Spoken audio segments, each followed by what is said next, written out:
त्र्यंबकेश्वर तालुक्यात ठिकठिकाणी स्वातंत्र्याच्या अमृत महोत्सवात देशाचा 78वा स्वातंत्र्य दिन कार्यक्रम मोठ्या उत्साहात साजरा करण्यात आला। त्र्यंबकेश्वर तालुक्यातील अंजनेरी येथे ग्रामपंचायत कार्यालयामध्ये सरपंच जिजाबाई लांडे यांच्या हस्ते ध्वजारोहण तसेच प्राथमिक शाळा येथे पोलीस निरीक्षक संजय चव्हाण यांच्या हस्ते ध्वजारोहण करण्यात आलं असून या स्वातंत्र्य दिनाच्या पर्वावर विद्यार्थ्यांनी भारताचे राष्ट्रगीत तसेच भारताचे राष्ट्रीय गीत त्याचप्रमाणे देशभक्तीपर गीते सादर करत उपस्थितांची मन जिंकली।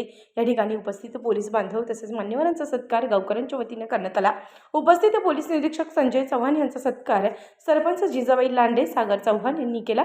याप्रसंगी पोलीस पाटील रमेश चव्हाण, पोलीस रमेश कांबडी आणि मनीषा कांबडी, अरुण शिंदे, कमलेश शिंदे, दिलीप चव्हाण, योगेश चव्हाण, शरद चव्हाण, रमेश चव्हाण, गोविंद चव्हाण, दिलीप सयाजी चव्हाण, भाजपा जिल्हा सचिव राजाराम चव्हाण, भास्कर लहांगे, जिजाबाई बदादे, गगुताई शीद, भाऊसाहेब शीद, काळू निरखुडे या ठिकाणी उपस्थित होते। उत्तर महाराष्ट्र न्यूज नेटवर्कसाठी रामदास शीद, त्र्यंबकेश्वर।